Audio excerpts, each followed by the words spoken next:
어디야 밥은 잘자 baby 자기 여보 보고 싶어 다 부질없어 You got me like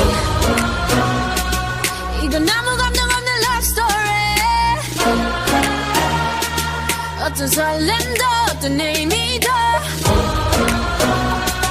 내게 미안하지만 I'm not sorry 오늘부터 나 Bitch 나는 solo. Assalamualaikum warahmatullahi wabarakatuh.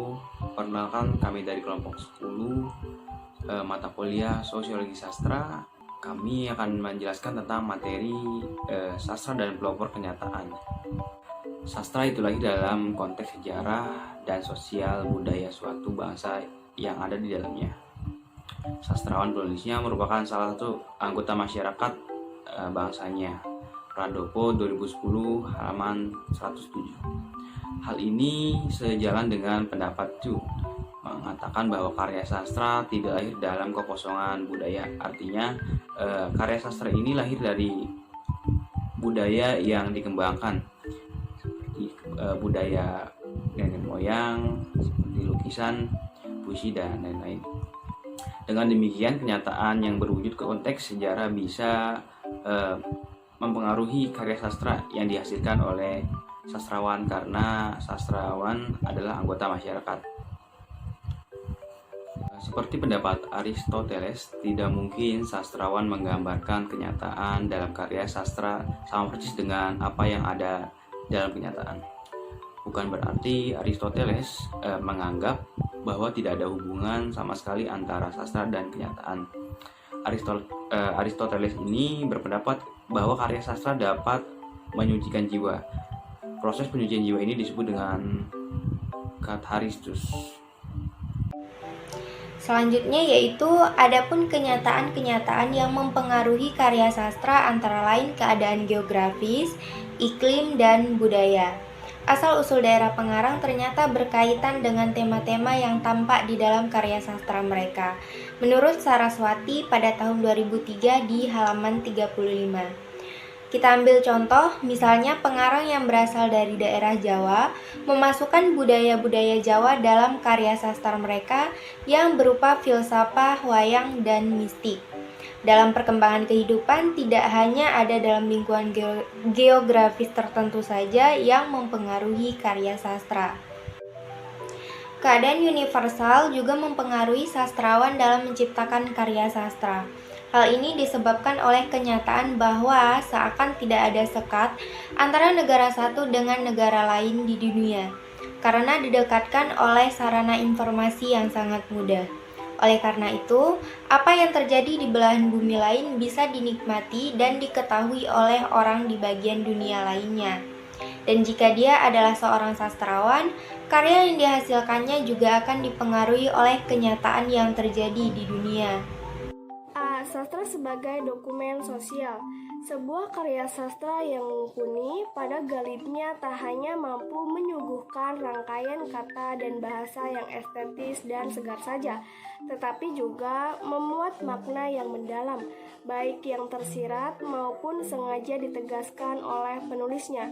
Sastra dapat memberikan suatu pengalaman batin yang baru yang tak pernah terbayangkan sebelumnya, atau justru mengingatkan pembaca akan hal-hal sederhana namun esensial yang kerap luput dari perhatian. Dengan demikian, sastra sesungguhnya tidak menjadi hiburan atau pelipur semata, tetapi juga cermin kehidupan sosial yang dapat mencerahkan masyarakat pembacanya.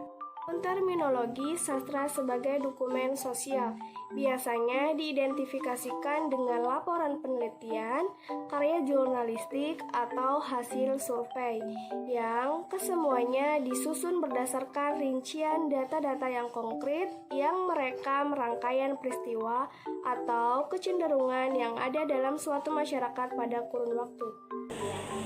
Sastra sebagai dokumen sosial bisa dikatakan merupakan sebentuk karya cipta yang meski bersifat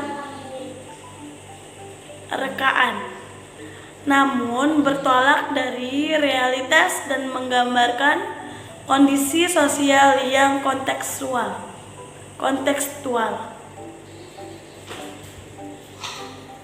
Henry James, Michael Zerafa dalam Elizabeth and Bruns.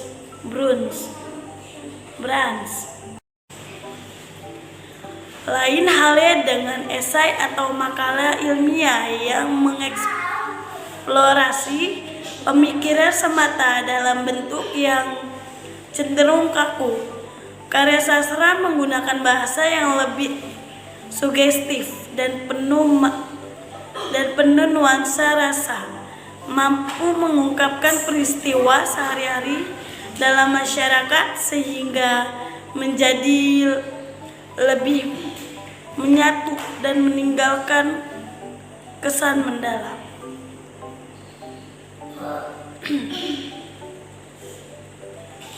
Kesimpulan, karya sastra tidak lahir dalam kekosongan budaya.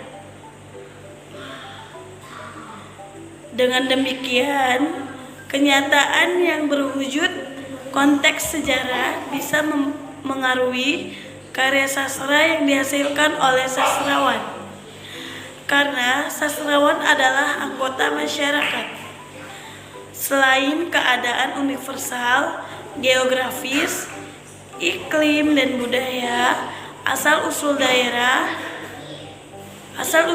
pengarang juga berkaitan dengan tema-tema yang tampak di dalam karya sastra mereka. Adapun terminologi sastra sebagai dokumen sosial biasanya identikan dengan laporan penelitian karena jurnalistik atau hasil survei yang semuanya disusun berdasarkan rincian data-data konkret